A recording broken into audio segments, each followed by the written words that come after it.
बड़ी खबर के साथ बुलेटिन की शुरुआत कर रहे हैं, क्योंकि आज जब कोर्ट के सामने बड़े बड़े अधिकारी एडीजी से लेकर सीओ हाथरस के पेश हुए तो किसी सवाल का जवाब नहीं था उनके पास ढंग का। कोर्ट ने पूछा कि क्या अगर आपकी बेटी होती, और ये सवाल सीधा एडीजी प्रशांत कुमार से पूछा कि अगर आपकी बेटी होती तो भी क्या बिना देखे ऐसे जला देते। हाईकोर्ट की यूपी पुलिस प्रशासन को फटकार आज लगी है। हाईकोर्ट ने ADG law and order Prashant Kumar से पूछा, आपकी बेटी होती तो बिना देखे अंतिम संस्कार होने देते। कोर्ट ने पूछा, अमीर की बेटी होती तो भी ऐसा ही करते। कोर्ट में ADG law and order Prashant Kumar ने चुप्पी साधी। अंतिम संस्कार गंगा जल से आपने किरोसिन छिड़कवाया। हाथरस में मानवाधिकार का उल्लंघन हुआ है, ये हाईकोर्ट ने सख्त टिप्पणी की। आइए आपको सीधे लिए चलते हैं। अभिषेक मिश्रा हमारे सहयोगी इस वक्त इसी खबर पर हमारे साथ जुड़ रहे हैं। अभिषेक, आज वो तमाम बातें जिसको लेकर जबरदस्त गुस्सा देश में था, कोर्ट ने पूछा है, गंगा जल के साथ अंतिम संस्कार होता है, आपने किरोसिन तेल छिड़ककर जला दिया।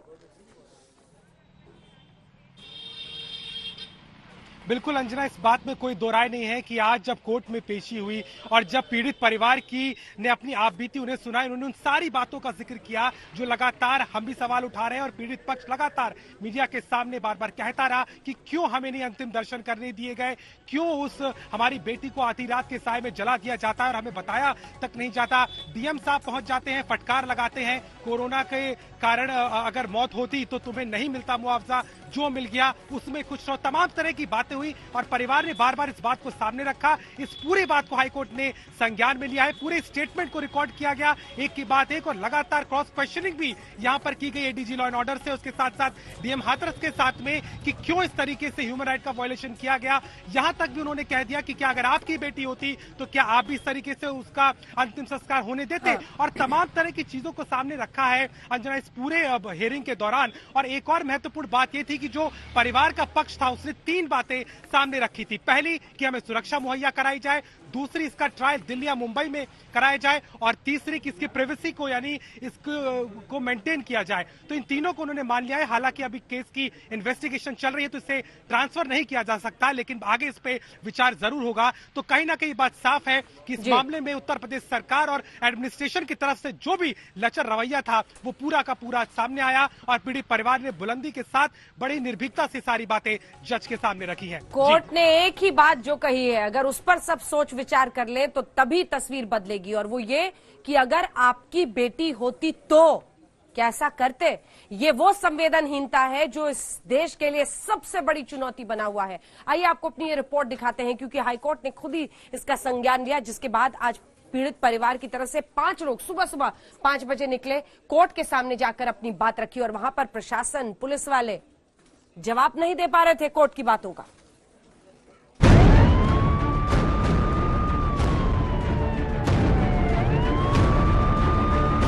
व्यवस्था आपको ले जाने के लिए चाहेगा बंद है। ये तो देखो जाएंगे जब लगेगा उसको पूरी तरह से व्यवस्था की गई हमारी ले आने लाने के लिए।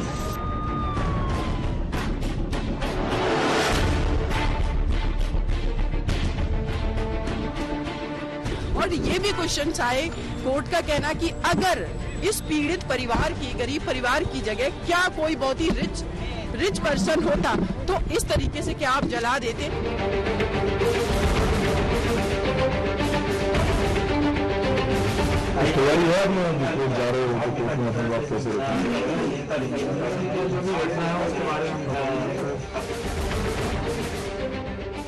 हाथरस के निर्भया कांड में इंसाफ की गुहार हाईकोर्ट तक पहुंच गई। इलाहाबाद हाईकोर्ट की लखनऊ बेंच में जस्टिस राजन राय और जस्टिस पंकज मित्तल ने पीड़ित परिवार की फरियाद सुनी। दोपहर 2:45 बजे अदालत की कार्रवाई शुरू हुई। हाईकोर्ट ने सबसे पहले पीड़िता के पक्ष की बात सुनी। परिवार के 5 सदस्यों ने कोर्ट में अपना पक्ष रखा। कोर्ट ने हाथरस के जिलाधिकारी से पूछा, आधी रात पीड़िता का अंतिम संस्कार क्यों किया गया। इस पर हाथरस के डीएम ने कहा, पीड़िता का अंतिम संस्कार परिवार वालों की सहमति से किया गया था। पीड़िता के भाई ने कहा, अंतिम संस्कार बिना हमारी सहमति के हुआ था।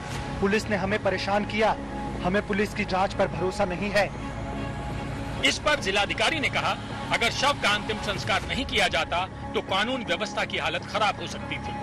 जिलाधिकारी ने यह भी कहा कि शव जलाने का फैसला उन्होंने ही लिया था, लेकिन परिवार वालों की रजामंदी भी इसमें शामिल थी।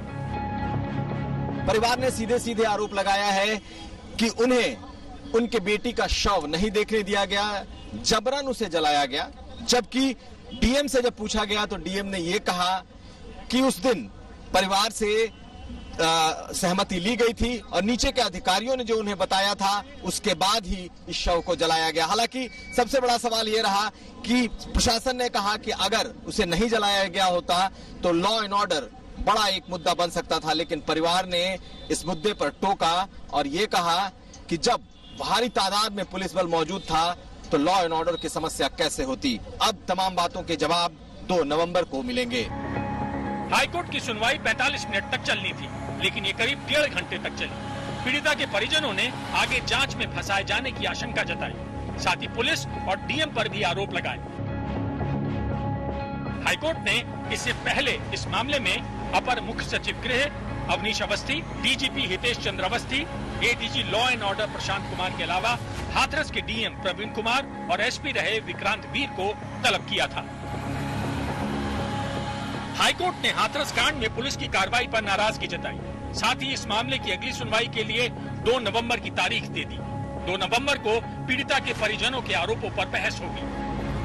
राज्य जो एक्सक्यूज दे रहा है, लॉ एंड ऑर्डर का इश्यू था, बहुत सारे वीडियोज का पीड़ित परिवार की तरफ से कहा गया कि हमारे पास भी वीडियो हैं और राज्य कह रहा है कि वहां पर बहुत ज्यादा गैदरिंग थी, जबकि ऐसा नहीं था। हार्डली 50 से 60% थे। जब नाइट में अंतिम संस्कार किया गया, जो रिलेटिव्स थे उनके गांव के कुछ लोग थे, जबकि वहां पुलिस फोर्स बहुत ज्यादा थी, करीब 200 से 300 की संख्या थी। तो लॉ एंड ऑर्डर तो बिगड़ ही नहीं सकता था। पुलिस के पास आम से अपने तरीके, अपना मेथड है, वैसे वो वर्क करती, लेकिन एटलीस्ट उस बेटी को सुबह 5 बजे तक उनको अंतिम संस्कार नहीं किया जाता, परिवार को दिखाया जाता। अंतिम संस्कार के बारे में ही डिसीजन अभी होना है। हमने अपना पक्ष रखा है, पीड़ित पक्ष ने अपना पक्ष रखा है, सरकार ने अपना पक्ष रखा है। अब जो भी निर्णय आएगा उसके बाद, अभी 2 नवंबर। इससे पहले सुबह 5 बजे हाथरस कांड का पीड़ित परिवार कड़ी सुरक्षा के बीच फूलगढ़ी गांव से लखनऊ के लिए रवाना हुआ था। इस काफिले में पीड़िता के माता पिता, 2 भाई और एक भाभी भी शामिल थी। हाथरस की एसडीएम अंजलि गंगवार और सीओ शैलेंद्र वाजपेयी भी पीड़ित परिवार के साथ थे। हमारे जो घटना हुआ है 29 तारीख को, उसके बारे में सुनवाई हमारी, उसके बारे में बताया कुछ। सुरक्षा व्यवस्था आपको ले जाने के लिए चारों बंद है। ये तो देखो अभी जाएंगे जब लगेगा तो पूरी तरह से व्यवस्था की गई हमारी ले आने लाने के लिए। हम आपको दिखाना चाहेंगे काफिला मिनट दर मिनट और जो पल पल लखनऊ की तरफ बढ़ता जा रहा है और ये काफिला है उसको पूरी सुरक्षा मानकों के साथ ले जाया जा रहा है, जिसमें तमाम अधिकारी गण मौजूद हैं जो कि यूपी पुलिस के अधिकारी हैं, इसके अलावा एसडीएम है, सीओ है और जो लोकल पुलिस है वो भी एस्कॉर्ट करने के लिए है। इलाहाबाद हाईकोर्ट ने हाथरस कांड पर स्वतः संज्ञान लिया था, जिसमें सुनवाई के लिए आज की तारीख दी थी। आज की सुनवाई के बाद पीड़िता के परिजनों को इंसाफ की उम्मीद बढ़ गई है। उधर सीबीआई ने भी गैंग रेप का केस दर्ज करके जांच शुरू कर दी है। शिवेंद्र श्रीवास्तव के साथ कुमार अभिषेक, लखनऊ, आज तक। आइए आपको सीधे लिए चलते हैं। हमारे सहयोगी शिवेंद्र इस वक्त हमारे साथ सीधे इसी खबर पर जुड़ रहे हैं। अभिषेक लगातार बने हुए हैं। शिवेंद्र, अब खबर यह है कि इस पूरे मामले में कोर्ट का एक पक्ष और जो कुछ हुआ वो हमने आज दिखा दिया है। इससे पहले कि हम शिवेंद्र के पास चले, आइए आपको सुनाते हैं निर्भया कांड में जो निर्भया की परिवार के लिए वकील बनी थी सीमा कुशवाहा, वही हाथरस के मामले में भी पीड़िता की वकील बन रही हैं। आज उन्होंने कोर्ट में बाकायदा अपना पक्ष भी रखा है। आपको सीधे लिए चलते हैं। सीमा कुशवाहा से हमारे सहयोगी ने बात की है, क्या वो कह रही है सुनिए। वकील सीमा कुशवाहा जी, उनसे बात करते हैं। सीमा जी, ये बताइए क्या अंदर बात हुई? देखिए, अंदर कोर्ट में पीड़ित परिवार के सभी सदस्यों ने, कोर्ट ने सारा उनके जो भी प्रॉब्लम्स थे, जो उनकी बेटी की डेथ हुई है, जो जिस तरीके से अंतिम संस्कार नहीं करने दिया गया, वो सारी चीजें पूछी और पीड़ित परिवार ने अपना पूरा पक्ष रखा। साथ ही साथ राज्य ने भी अपना पक्ष रखा, जिसमें उनके जो भी लॉयर्स थे वो लोग अपीयर हुए स्टेट की तरफ से, और साथ ही जो है पीड़ित जो डीएम जो वहाँ के हैं हाथरस में जो डीएम थे, उनसे पूछा गया कि आपने ये डिसीजन कैसे ले लिया। अगर उनका कहना है कि लॉ एंड ऑर्डर फेल हो रहा था, तो कोर्ट का क्लियर ऑब्जर्वेशन है कि अगर लॉ एंड ऑर्डर फेल हो रहा था तो आप और फोर्स बुला सकते थे, लेकिन आप किसी के बेसिक जो ह्यूमन राइट्स है, फंडामेंटल राइट की इस तरीके से रात में दाह संस्कार नहीं कर सकते बिना परिवार की अनुमति की। तो कोर्ट ने ये सारी बातें रखी हैं और राज्य को भी अपना पक्ष और उन्हें रखना है। कुछ रिपोर्ट्स हैं, सारा कलेक्ट करके वो 2 नवंबर को 2 नवंबर पर क्या बात होनी, क्या बहस होनी है? 2 नवंबर में जो है वो बात यही होनी है कि राज्य जो एक्सक्यूज दे रहा है, लॉ एंड ऑर्डर का इश्यू था, बहुत सारे वीडियोज का पीड़ित परिवार की तरफ से कहा गया कि हमारे पास भी वीडियो हैं और राज्य कह रहा है कि वहां पर बहुत ज्यादा गैदरिंग थी, जबकि ऐसा नहीं था। हार्डली 50 से 60% थे। जब नाइट में अंतिम संस्कार किया गया, जो रिलेटिव्स थे उनके गांव के कुछ लोग थे, जबकि वहां पुलिस फोर्स बहुत ज्यादा थी, करीब 200 से 300 की संख्या थी। तो लॉ एंड ऑर्डर तो बिगड़ ही नहीं सकता था। पुलिस के पास आम से अपने तरीके हैं, अपना मेथड है, वैसे वो वर्क करती, लेकिन एटलीस्ट उस बेटी को सुबह 5 बजे तक उसको अंतिम संस्कार नहीं किया जाता, परिवार को दिखाया जाता। सुरक्षा को लेकर के परिवार ने कोई और बात कही, सुरक्षा को लेकर के आगे? हाँ बिल्कुल, सुरक्षा की बात की तो 3 प्रेयर थी और कोर्ट ने उसको कंसीडर भी किया है कि अभी तक तो राज्य ने जो भी लॉ एंड ऑर्डर फैलना हो इसके वजह से सुरक्षा व्यवस्था दे रखी है। उसके बाद भी परिवार को मैं सिक्योरिटी दिलाऊंगी, जिसको भी कोर्ट ने एडमिट किया। किसके बयान दर्ज हुए हैं?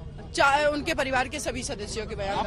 ये सीमा कुशवाहा जो बता रही थी, जो पीड़ित पक्ष की तरफ से वकील है, बता रही थी कि किस तरह से कोर्ट ने इसका संज्ञान लिया, किस तरह के सवाल पूछे, किस तरह से जानकारी लेना चाहते थे। और सबसे खास बात यह कि जिस बात पे यूपी पुलिस को, सरकार को एम्बैरेसमेंट हो सकता है वो कि आखिरकार रात के अंधेरे में क्यों क्रिमेशन किया गया, और इसी का जवाब देने के लिए 2 तारीख का वक्त दिया है, जिससे 2 नवंबर को जब यहां कोर्ट में फिर से जवाब देना हो तो वो बता सके कि आखिरकार इसके पीछे क्या कारण था। कैमरामैन नीरज कुमार के साथ शिवेंद्र श्रीवास्तव, लखनऊ, आज तक। तो हाथरस का इंसाफ एक तरफ आज कोर्ट की दहलीज पर पहुंचा तो दूसरी तरफ सीबीआई अपनी जांच आगे ले जा रही है। आइए आपको सीधे जितेन बहादुर सिंह हमारे सहयोगी के पास लिए चलते हैं। जितेन, सीबीआई की टीम पहुंच गई है, जांच की शुरुआत हो चुकी है। जितेन। बिल्कुल अंजना, सीबीआई की टीम यहां पर पहुंच चुकी है। हाथरस में सीबीआई की टीम मौजूद है। इससे पहले सीबीआई ने एफआईआर भी दर्ज किया है और इस पूरे मामले को लेकर के छानबीन उसने शुरू कर दी है। सीबीआई की टीम चंदपा थाने में, जहां पर सबसे पहले इस पूरे मामले में एफआईआर दर्ज हुई थी, यहां से सारे दस्तावेज सीबीआई की टीम ने कलेक्ट कर लिए हैं। जानकारी ये मिल रही है कि सीबीआई के कुछ अधिकारी जो हैं वो एसआईटी की टीम से भी मुलाकात कर रहे हैं, जिससे कि पता चल सके कि आखिर उन्होंने किस तरीके से अब तक सबूत इकट्ठे किए हैं। लेकिन सीबीआई का जो तरीका है जांच का, वो अपने हिसाब से जांच करेगी। माना यह जा रहा है कि सीबीआई की जो टीम है वो कल या परसों आने वाले दिनों में वो गांव में जाकर के, बुलगढ़ी गांव में जाकर के पूरा जो सीन ऑफ क्राइम है उस एरिया में जाकर के देखेगी। फॉरेंसिक टीम भी उनके साथ होगी। तो ये तमाम तरीके जो सीबीआई की जांच के हैं उसका इस्तेमाल किया जाएगा, क्योंकि जिस तरीके से इस पूरे मामले को लेकर के पुलिस की लापरवाही भी दिखाई पड़ रही है, उसमें किस तरीके से पुलिस ने जांच की है, सीबीआई अब किसी भी बिंदु को छोड़ना नहीं चाहती और यही वजह है कि सीबीआई इस समय हाथरस में कैंप कर रही है और सभी दस्तावेज कलेक्ट करने के बाद वो अब आगे जांच अपनी बढ़ा रही है। अंजना जी, जितेन बहादुर सिंह हमारे सहयोगी हमारे साथ में जानकारी दे रहे हैं। आइए आपको अपनी इस रिपोर्ट के जरिए समझाते हैं किस तरह से सीबीआई की टीम वहां पहुंच चुकी है, दस्तावेज इकट्ठा किए जा रहे हैं, कैंप करके वहां पर टीम मौजूद है और ये माना जा रहा है कि 1-2 दिन में सीन ऑफ क्राइम यहां, यानी जहां पर खेत में इस वारदात को अंजाम दिया गया था, वहां पर जाकर भी अपनी जांच आगे ले जाए।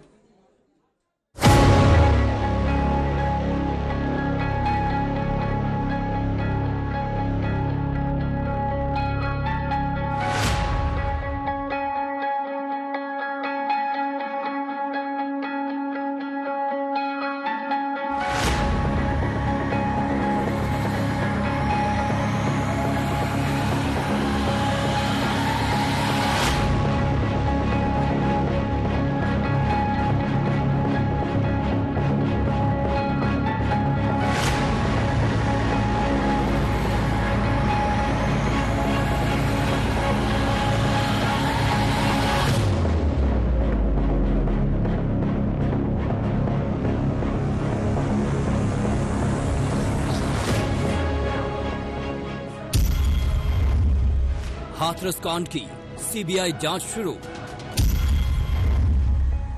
हाथरस पहुंची सीबीआई की टीम। हाथरस की निर्भया को अब सीबीआई दिलाएगी इंसाफ। हाथरस के बुलगढ़ी में पीड़िता का परिवार तो सुबह ही हाईकोर्ट में अपने बयान दर्ज करवाने लखनऊ चला गया। लेकिन सीबीआई की टीम ने हाथरस में डेरा डाल दिया है। सीबीआई ने इस मामले की जांच शुरू कर दी है। सीबीआई की टीम एसआईटी के अफसरों से मिलेगी और उनकी जांच में क्या मिला इसकी जानकारी लेगी। एफआईआर दर्ज करने के साथ ही सीबीआई ने एक टीम हाथरस भेज दी है। यहां पर चंदपा थाने से महत्वपूर्ण दस्तावेज सीबीआई की टीम ने कलेक्ट किए हैं। साथ ही सीसीटीवी फुटेज को भी अपने कब्जे में लिया है। जानकारी ये मिली है कि सीबीआई टीम उस महत्वपूर्ण वीडियो को भी अपने सबूत के तौर पर शामिल कर सकती है जिसका वीडियो पुलिस ने बनाया था। ग्राउंड जीरो पर आज तक की टीम मौजूद है। यहां पर भी सीबीआई की टीम पहुंचेगी। रविवार को सीबीआई की टीम चंदपा थाने में गई थी, जहां से उसने केस से जुड़े डॉक्यूमेंट इकट्ठा कर लिए हैं। सीबीआई चंदपा थाने से 14 सितंबर की सीसीटीवी फुटेज भी अपने साथ ले गई है। 14 सितंबर को ही पीड़िता अपने परिवार के साथ थाने में रिपोर्ट लिखवाने आई थी। सीबीआई की टीम ने इस केस से जुड़े अफसरों से बातचीत की है। सीबीआई की टीम अभी केस से जुड़े डॉक्यूमेंट का अध्ययन कर रही है। इसके बाद मंगलवार को सीबीआई की टीम क्राइम सीन पर जा सकती है। इसके अलावा सीबीआई वहां भी जाएगी जहां पीड़िता का अंतिम संस्कार किया गया था। सीबीआई की टीम आरोपियों से जेल में जाकर पूछताछ कर सकती है। साथ ही पीड़िता के परिवार को भी पूछताछ के लिए बुला सकती है।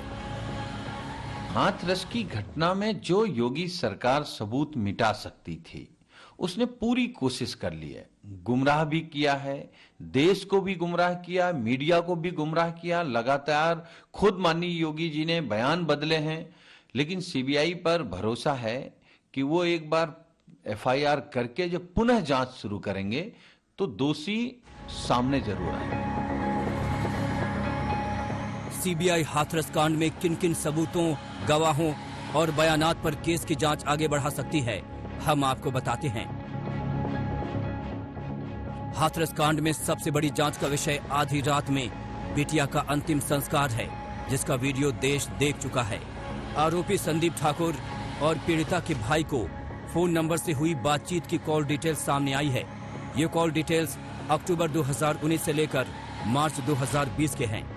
ये कॉल डिटेल्स पुलिस ने जारी किए हैं, जिसमें यह साफ नहीं है कि आरोपी संदीप ठाकुर से पीड़िता के परिवार के किस सदस्य ने बात की है। हालांकि पीड़िता के परिवार का कहना है कि ये सब एक षड्यंत्र है। फोन तो एक ही रहता है, फोन पापा के पास रहता है या फिर घर में दादी वादी के पास रखा रहता है। तो हमें कोई अपने लड़की विश्वास है, पर वो लड़की ऐसी नहीं है हमारी जो आप लोग ऐसा सोच रहे हैं। क्या लगता है ये पूरा यह षड्यंत्रों से बचाया जा रहा है। हर तरीका से बचाया जा रहा है। कभी कहता है कि लड़की चल के गई है, वहां से मार डाली है, कभी कुछ कहते हैं रात के 9:30 बजे मार डाली। और ये बताइए इतने पर्स क्यों लगाया जा रहा है। हाथरस कांड में पीड़िता के 2 बयान भी हैं। 14 सितंबर को पीड़िता ने गैंगरेप की बात नहीं कही थी, जबकि 22 सितंबर के बयान में आरोपियों के नाम भी लिए और गैंगरेप की बात भी कही। किसने मारा आपको? हाँ? किसने? और किस बात को लेकर? कोई बात नहीं, अपने गाँव से ले गए थे। फिर अब मैं ले रही थी तो वो ले गया मुझे और गला दबा दिया। मेरी रिश्ता में दबा दिया। जिस दिन आपकी चोट लगी है उस दिन रेप हुआ है? अच्छा, दोनों ने किया था, कोई और भी था? वो दोनों थे और बाकी सब भाग गए थे। अच्छा, बाकी सब भाग गए थे। जब मम्मी को देख के भाग गए थे तो आप उस समय होश में थे? थोड़ा सा होश था। अच्छा, तो रेप हुआ आपके साथ? हम आपको बता दें कि पीड़ित पक्ष ने जिन 4 लोगों के खिलाफ गैंगरेप और हत्या की रिपोर्ट दर्ज कराई थी, वो चारों न्यायिक हिरासत में हैं। इस बीच अलीगढ़ जेल में बंद हाथरस कांड के मुख्य आरोपी संदीप ठाकुर ने 8 अक्टूबर को हाथरस के एसपी को एक चिट्ठी लिखी थी, जिसमें उसने खुद को बेगुनाह बताया था। वो सच है, मेरे बच्चों ने लिखा है, मुझे तो मालूम नहीं, बच्चों ने लिखा है तो वो सच है, बच्चों के बीता है कि सच है। बच्चों ने कोई गुनाह नहीं किया है, उसके भाई ने, उसकी माँ ने किया है, मेरे बच्चों ने कुछ गुनाह नहीं किया। इसके अलावा 8 अक्टूबर को पुलिस की तरफ से क्राइम सीन का एक वीडियो जारी किया गया है। इस वीडियो में 4 हंसियां दिख रही हैं, चप्पल और दूसरा सामान भी है। पुलिस का कहना है कि ये वीडियो वारदात के दिन यानी 14 सितंबर का है और वारदात के कुछ देर बाद का है। एसआईटी सबूत के तौर पर इसे सीबीआई को सौंपेगी। जितेंद्र बहादुर सिंह, हाथरस आज तक। तो इस पूरे मामले में अब सीबीआई की जांच का निष्कर्ष सामने आने का इंतजार है, तो दूसरी तरफ करौली में भी एक पुजारी के परिवार को आज इंसाफ का इंतजार है, क्योंकि अभी तक वो सभी जल्लाद नहीं पकड़े गए हैं जिन पर आरोप है कि उन्होंने एक पुजारी को जिंदा जला दिया था। हालांकि आपको बताएं कि सीबीसीआईडी पूरे मामले की जांच करने के लिए वहां पहुंच चुकी है। आज उन्होंने मौके का मुआयना किया। करौली में क्राइम सीन का मुआयना करती हुई सीबीसीआईडी टीम की तस्वीरें आप देख रहे हैं। राजस्थान के करौली में फोरेंसिक की टीम भी पहुंची है। बड़ा बवाल सियासी तौर पर भी इस पूरे मामले से जुड़कर उठा। आइए आपको सीधे लिए चलते हैं। आशुतोष मिश्रा हमारे सहयोगी इस वक्त करौली से हमारे साथ जुड़ रहे हैं। आशुतोष, आप लगातार वहां पर परिवार वालों से, इंसाफ की मांग करने वाले गांव वालों से चर्चा करें। आज सीबीसीआईडी की टीम पहुंची है, परिवार वालों का अभी क्या कहना है पूरे मामले पर और जांच कैसे आगे बढ़ रही है? अंजना, सरकार जब घेरी थी तो सीधे सीधे ये कहा कि देखिए अगर आपको इस जांच में कहीं गलती नजर आती है, जाहिर है बैकफुट पर थी, तो उन्होंने जांच जो है सीबीसीआईडी को दे दी। अब सीबीसीआईडी ने आज जांच के लिए पहला दिन, आज उनकी जांच का पहला दिन था, यहां पहुंची, उन्होंने फॉरेंसिक टीम को बुलाया। एफएसएल ने वहां पर जाकर के जो भी साइंटिफिक एविडेंस हो सकते हैं उसको इकट्ठा किया। जहां तक परिवार की बात है वो गमगीन है, बहुत कुछ बोलने की हालत में है नहीं, लेकिन उसे इंसाफ भी चाहिए, क्योंकि इतने दिन बीतने के बाद भी अब तक सिर्फ 2 गिरफ्तारियां, और ये वो लोग जो गांव में रहते हैं जिनके बारे में हर कोई जानता है। तो इसलिए भी लोगों को शायद ये लगता है, परिवार को भी, गांव के लोगों को भी, रिश्तेदारों को भी, कि क्या पुलिस अपना काम ईमानदारी से कर रही है। इन सवालों के बीच ही शायद जब सरकार बैकफुट पे आई तो सीबीसीआईडी को जांच दे दी गई। इस बीच जो बेटा है उसके लिए सरकारी नौकरी के लिए सरकार ने कह दिया कि ठीक है उनको नौकरी दी जाएगी, बैंक खाता खोल दिया गया है। लेकिन गांव वालों की चिंता दरअसल इस बात की है कि अब बाबूलाल वैष्णव नहीं रहे तो पीछे परिवार की देखभाल कौन करेगा। जिम्मेदारी बड़ी है, पहले तो उन्हें इंसाफ मुहैया हो, दूसरी उनकी सुरक्षा सुनिश्चित कर दी जाए। आज जाकर के 5वें दिन आज सरकार के मंत्री पहुंचे थे। हमने सवाल पूछा, आज तक ने पूछा कि क्यों 5 दिन का वक्त आपको लग गया, कम से कम आपके जो स्थानीय प्रतिनिधि हैं, विधायक है, वो आ सकते थे। उनका कहना था कि हम तो संपर्क में थे, तमाम 11 लोगों की जो कमेटी बनाई थी हम यहाँ पर थे, और या तो रस्मों के दिन आते हैं, चाहे वो जिस दिन शव को आग दी जा रही थी या तो उस दिन आते, या फिर तीसरी जो कर्मकांड के तहत है तब आते थे। यानी कुल मिलाकर के सफाई और बैकफुट पर तो है। विपक्ष ने यहाँ पर मोर्चा घेरा, सरकार को घेरा, जनता का दबाव था, गांव वालों का दबाव था। सरकार आई, आश्वासन भी दिया, लेकिन आश्वासन जमीन पर तब उतरेंगे जब ये दिखाई पड़े अंजना कि यहाँ इंसाफ होने की उम्मीद है, इंसाफ की गुहार के आगे सरकार झुकी है और वो मिलता दिखाई देगा। चुनौती ये है कि बाकी के आरोपी गिरफ्तार कब होंगे। फिलहाल सीबीसीआईडी की जांच शुरू हो गई है, देखते हैं आगे कल क्या होगा। अंजना, आज तक ने ये खबर उठाई थी सबसे पहले और पूरी आवाज बुलंद की थी उस पीड़िता के परिवार के साथ, क्योंकि स्थानीय रूप से तो पुलिस कोई कसर नहीं छोड़ रही थी आशुतोष मामले को दबाने में। पहले जब एसएचओ की बात आई और वहां पर जो स्थानीय पुलिस थी, भतीजा भी बता रहे थे पीड़िता के कि किस तरह पीड़ित के कि किस तरह से मामले को आत्मदाह का रंग देने की पूरी कोशिश थी। इस बीच जांच से दूध का दूध और पानी का पानी होना है। आइए आपको अपनी रिपोर्ट दिखाते हैं, क्योंकि सीबीसीआईडी की टीम पहुंच गई है, वो मौके पर मुआयना भी कर चुकी है, दस्तावेज इकट्ठा कर रही है, तफ्तीश बहुत तेजी से अब आगे बढ़ रही है और माना जा रहा है कि अब परिवार को भी इंसाफ पर भरोसा हो रहा है। लेकिन इसके साथ ही वो ये आरोप भी लगा रहे हैं कि जो सरकार के नुमाइंदे पहुंच रहे हैं वो लीपापोती में लग गए।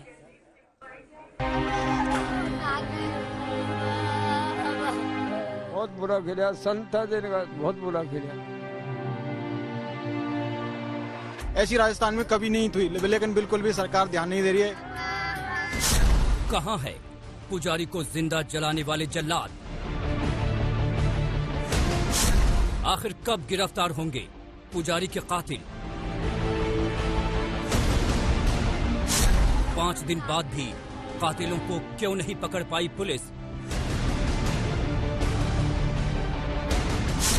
करौली कांड पर राजनीति नहीं, इंसाफ चाहिए। पुजारी को जिंदा जलाकर कहां छुप गए जल्लाद?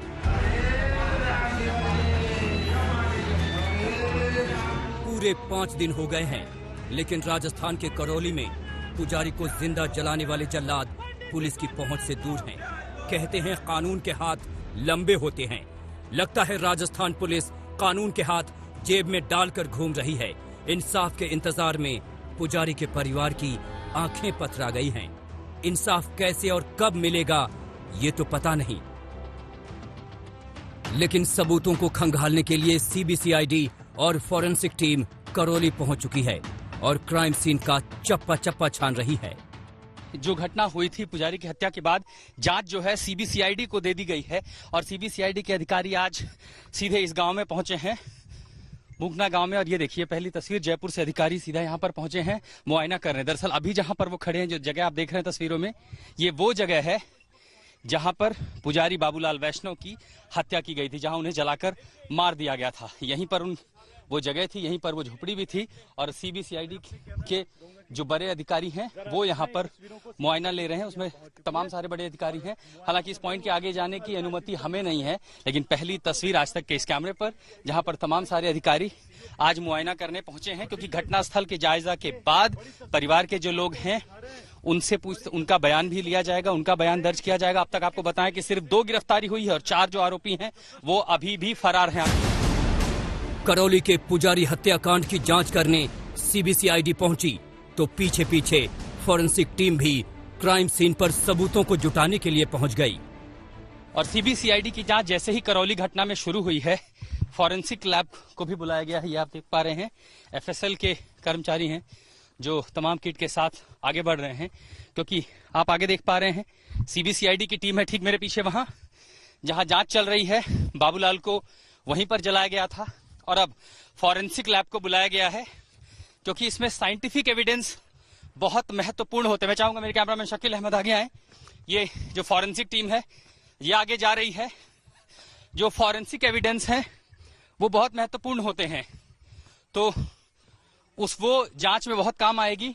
ऊपर जो तमाम बड़े अधिकारी हैं वो इंतजार कर रहे हैं एफएसएल की टीम का, क्योंकि कैसे घटना हुई, दबंग कहां से आए, उन्होंने जलाया, तो उसके जो साइंटिफिक एविडेंस होते हैं, तकनीकी एविडेंस, वो किसी भी केस में बहुत महत्वपूर्ण होते हैं। और ऊपर वो जो टीला आप देख पा रहे हैं, वहीं पर बाबूलाल वैष्णव जी को जलाया गया था। उसके बाद वहां सीबीसीआईडी के बड़े अफसर हैं, जिसमें सीबीसीआईडी के सुपरिटेंडेंट ऑफ पुलिस भी है, और ये एफएसएल की जो टीम है वो वहां पर अब पहुंच गई है। एफएसएल फॉरेंसिक लैब जो है उसके 2 अधिकारी हैं जो यहाँ पर अब साइंटिफिक रूप से, यानी जो जिस तरह के सबूत हैं उनको इकट्ठा करना, और हम जो लगातार ये भी कह रहे थे कि इसमें जो साइंटिफिक एविडेंस वो बहुत महत्वपूर्ण होते हैं, तो अब जो एफएसएल के लोग हैं वो वहां पर सबूतों को जुटाएंगे जो इस पूरा जो घटनाक्रम है यहाँ पे उसमें काम आएगा। तो तकनीकी रूप से एफएसएल की जो भूमिका होगी वो भी बेहद महत्वपूर्ण होगी। हम आपको बता दें कि पहले तो परिवार अंतिम संस्कार न करने की जिद पर अड़ा था, लेकिन सरकार और पुलिस के आश्वासन के बाद पुजारी बाबूलाल वैष्णव का अंतिम संस्कार किया गया। दबंगों की दरिंदगी का शिकार हुए करौली के बाबूलाल वैष्णव पंचतत्वों में विलीन हो गए। उनकी चिता की राख ठंडी हो गई और अब उनकी अस्थियों को गंगा के लिए ले जाया जाएगा। परिवार गमगीन है, रिश्तेदारों में गुस्सा भी है, नाराजगी भी है कि आखिर आरोपियों के खिलाफ कार्रवाई में इतना समय क्यों लग रहा है। 5 दिन बीत गए हैं, गिरफ्तारी सिर्फ 2, बाकी अभी भी फरार हैं।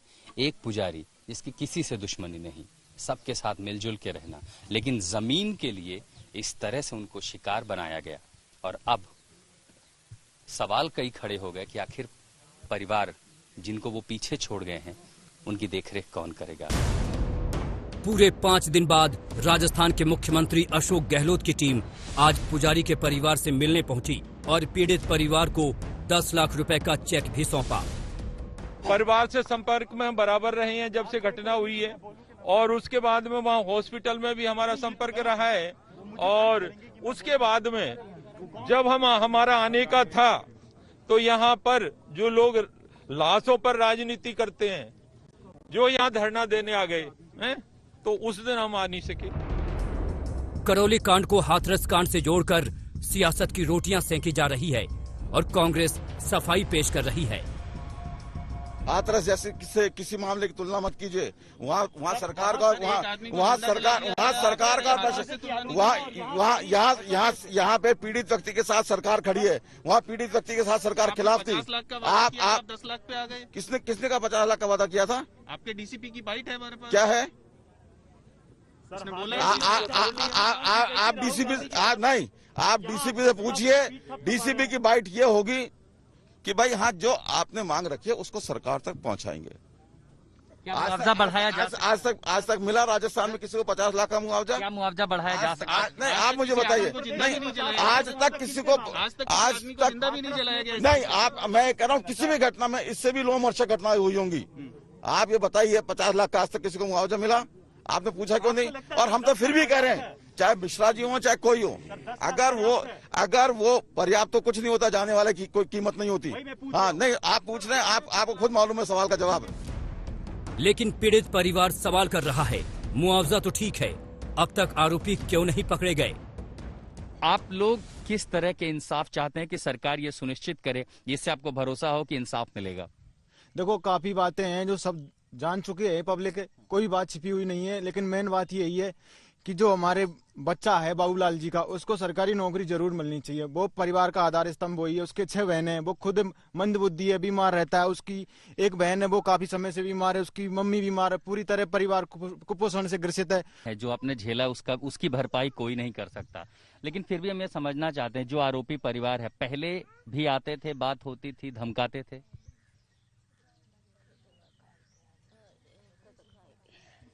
ये जो स्थिति है, मनोदशा है, ये समझी जा सकती है कि आप क्या सवाल करेंगे और कोई क्या जवाब देगा।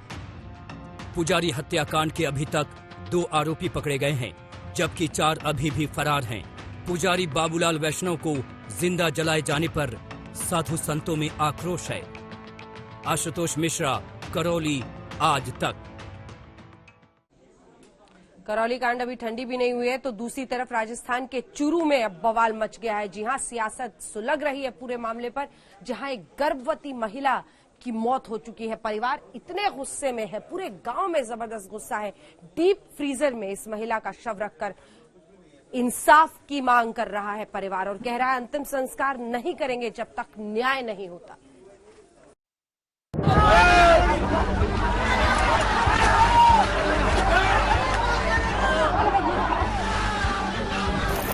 गर्भवती महिला की मौत पर सुलगा राजस्थान।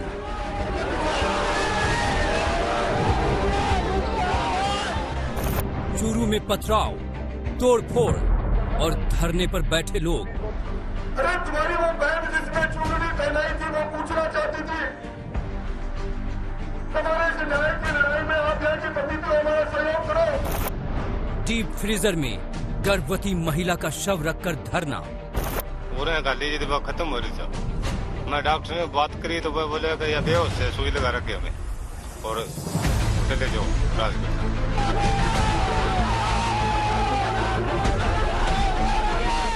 राजस्थान के चूरू में इस वक्त एक गदर सा मचा हुआ है। एक 8.5 महीने की गर्भवती महिला की मौत पर लोग हंगामा काट रहे हैं।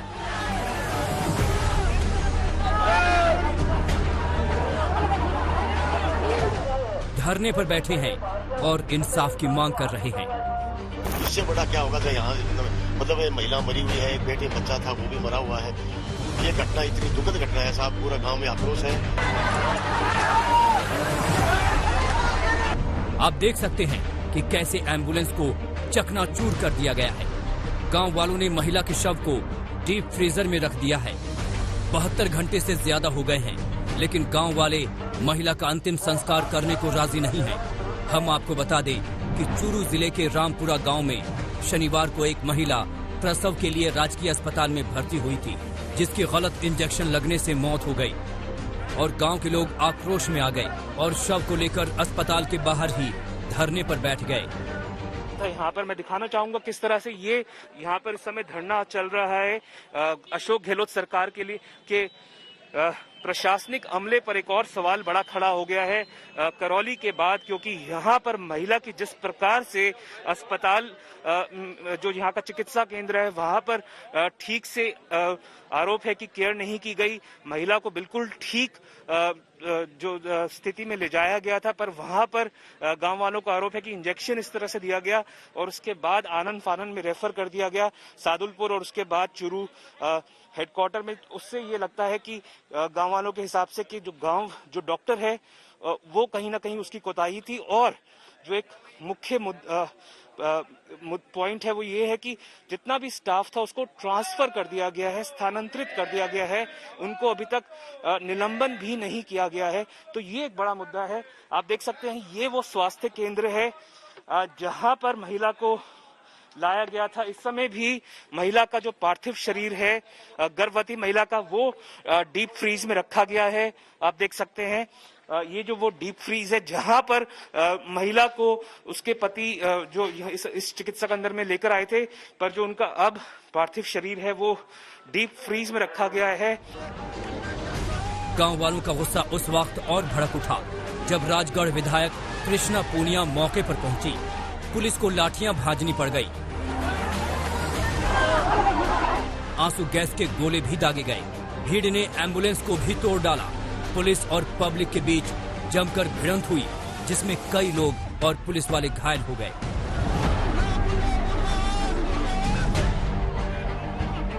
ये जो मामला है पूरा आप लेकर गए थे, जब लेकर गए थे तो क्या उनकी हालत कैसी थी, क्या उनकी तबीयत? दीवार का भी खून ला रहे हैं, सुई लगाता ही खून आ गया, नशा मेरा करना पहले एकदम नॉर्मल थी। पूरे गाली जी दबा खत्म हो रही था। मैं डॉक्टर ने बात करी तो वो बोले कि यह बेहोश है, सुई लगा रखी हमें और उठे ले जाओ राजगढ़ जान। तो क्या जो इंजेक्शन दिया उसके बाद क्या उनकी हालत काफी सीवियर हो गई थी ये बताएं, और फिर उसके बाद डॉक्टर क्या वहां से चले गए? डॉक्टर भाग गया साहब, गाड़ी लेकर भाग गए थे वहां से। मतलब ये महिला मरी हुई है, एक पेट में बच्चा था वो भी मरा हुआ है। ये घटना इतनी दुखद घटना है साहब, पूरा गांव में आक्रोश है। हमारी मांग है कि इन्हें जो डॉक्टर जो स्टाफ था, स्टाफ को भी अभी तक ये बोल रहे हैं कि हमने हटा दिया है, लेकिन साहब उसके ऊपर सिर्फ ये नामात्र हटाया गया है साहब, उनको कोई सस्पेंड नहीं किया गया है साहब जी। अब बीजेपी नेता राजेंद्र राठौड़ भीड़ के साथ धरने पर बैठे हैं और मुआवजे की मांग कर रहे हैं। लोगों का कहना है कि मृतक महिला के परिजनों को 10 लाख रुपए और परिवार के एक सदस्य को सरकारी नौकरी दी जाए। देखिए, जिस प्रकार का विभत्स कांड यहाँ हुआ है, एक अबला महिला जिनका प्रसव होने वाला था अपने प्रसव के लिए इस डिस्पेंसरी में आती है और उस पर ऐसा इंजेक्शन लगा दिया, उसके रिएक्शन के बाद डॉक्टर उसे छोड़कर भाग जाता है। पूरे परिवारजन पैर पकड़ते हैं और उसके बाद भी उसका इलाज नहीं होने से उस महिला की मृत्यु हो जाती है। उसके पेट में बच्चा था जो 2 घंटे बाद जो इस दुनिया में आने वाला था, उसकी मृत्यु हो जाती है। और धरने पर लोग इस हॉस्पिटल के सामने आ जाते हैं, 72 घंटे तक एसपी कलेक्टर नहीं आते हैं। उसके बाद जब ये आते हैं तो यहाँ के स्थानीय विधायक जब आती है तो अपने जेड सिक्योरिटी के पुलिस के सारे लोगों को लेकर आती है। आते ही महिलाओं पर लाठीचार्ज हो जाता है, अश्रु गैस चलती है। इससे बड़ी विडंबना क्या हो सकती है? गांव वाले और गर्भवती महिला के परिजन कह रहे हैं जब तक उनकी मांगे नहीं मानी जाती वो धरने से नहीं उठेंगे। विजय चौहान के साथ देव अंकुर, चुरू, आज तक। और अब बात जरा बिहार की करते हैं। बिहार के बक्सर की एक घटना आपको हिलाकर रख देगी। एक महिला के साथ गैंगरेप होता है, उसे बच्चे के साथ एक नहर में फेंक दिया जाता है, बच्चे की मौत हो जाती है।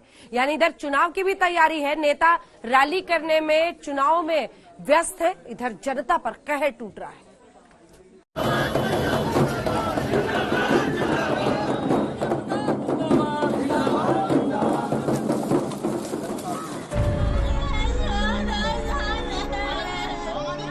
बिहार में सत्ता की जंग के लिए बजती डुगडुगी के शोर में एक मां और 5 साल के मासूम की चीखें गुम हो गईं। चुनाव की तैयारियों और नेताओं की सुरक्षा में जुटी नीतीश की पुलिस न एक महिला के साथ दिन दहाड़े हुई हैवानियत रोक पाई, न उसके बच्चे की जान बचा पाई। दिल दहलाने वाली ये वारदात बक्सर की है, जहां नीतीश राज में बेखौफ दरिंदों ने एक परिवार को बेरहमी से उजाड़ डाला। चश्मदीदों के मुताबिक यह महिला और उसका बच्चा गंगा में गोते खाते मिले। महिला की चीखें सुनकर लोग पहुंचे तो पता चला कि बच्चे और महिला दोनों के हाथ पैर बंधे हुए हैं।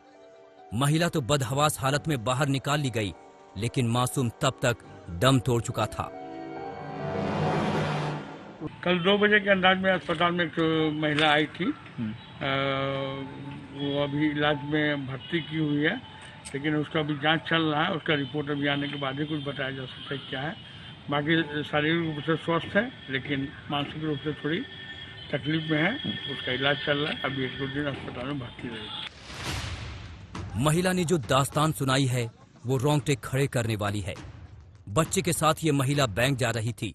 रास्ते में कुछ लोगों ने दोनों को अगवा कर लिया। महिला के साथ गैंगरेप किया गया।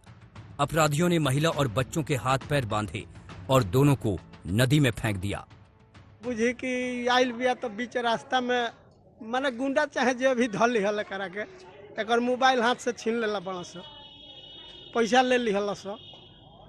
कल 11 बजे के धैले बड़ा सा 3 बजे भोर में ये हमारा द्वार के सामने हरा बा एगो तालाब, ओकरा में लड़का के बांध के एकरा लुगा से एकरा के पानी में डाल दिया।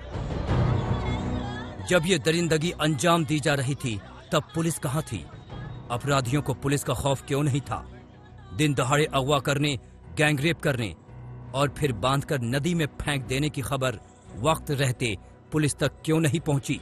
इन सब सवालों के लिए बिहार पुलिस के पास सिर्फ एक जवाब है, जांच चल रही है। हम लोगों ने प्राथमिकी दर्ज कर लिया है और उस पर कार्रवाई भी प्रारंभ कर दिया है। पीड़िता का 164 का बयान कराने हेतु यहाँ पे हम लोग लाए हैं। उनका मेडिकल बोर्ड से जांच कराया गया है, रिपोर्ट अभी तक प्राप्त नहीं है। 1-2 आदमी का नाम और अन्य का नाम इनके पिताजी के द्वारा बताया गया है, जिसमें 2 ये मान्य है। 2 में से एक प्राथमिकी अभियुक्त की गिरफ्तारी हम लोगों ने कर लिया है, बाकी की गिरफ्तारी का हम लोग प्रयास कर रहे हैं। लेकिन अभी तक हम लोग जो पीड़िता के परिजन के द्वारा जो दिया गया है, लिखित आवेदन दिया गया, उस पर हम लोग कार्रवाई कर रहे हैं। पीड़िता और उसका परिवार बेहाल है। सुशासन है बिहार में। अभी सब आप आरोप लगा करके सुशासन पर उंगली उठा रहे हैं, सुशासन को बदनाम करने की कोशिश कर रहे हैं। नीतीश जी की सरकार यही कहेगी। जिस तरह से लोग दुहाई देते हैं सुधार, रोज की ये घटना हो गई है। कोई ऐसा नहीं है कि बक्सर की घटना अपवाद है, मन बढ़ा हुआ है अपराधियों का। पटना शहर में, राजधानी में तर AK-46 का इस्तेमाल होता है, AK-56 का इस्तेमाल होता है कि SIT का गठन किया गया है, ये होगा वो होगा। लेकिन ये साहस पैदा कैसे हो रहा है भाई? इसका मतलब है कि कानून का डर, भय या कानून को लागू करने वाली जो संस्था है पुलिस, उसके प्रति खत्म हो गया है। जो भी दोषी होगा कोई नहीं बचेगा। पुलिस से इसको लेकर रफा दफा करनी कोशिश, जो भी दोषी होगा कोई नहीं बचेगा। कब तक अरेस्टिंग होगी? पुलिस करेगी, जो भी दोषी होगा कोई नहीं बचेगा। लड़की दलित है, निश्चित रूप से जो भी दोषी होगा कोई नहीं बचेगा। गांव मोहल्ले हर जगह मातम पसरा है, लेकिन सड़कों पर दौड़ते चुनावी रथ और नीतीश के निश्चय पत्र गला फाड़कर ऐलान कर रहे हैं कि बिहार में बहार ही बहार है। बक्सर से पुष्पेंद्र पांडे के साथ आज तक ब्यूरो।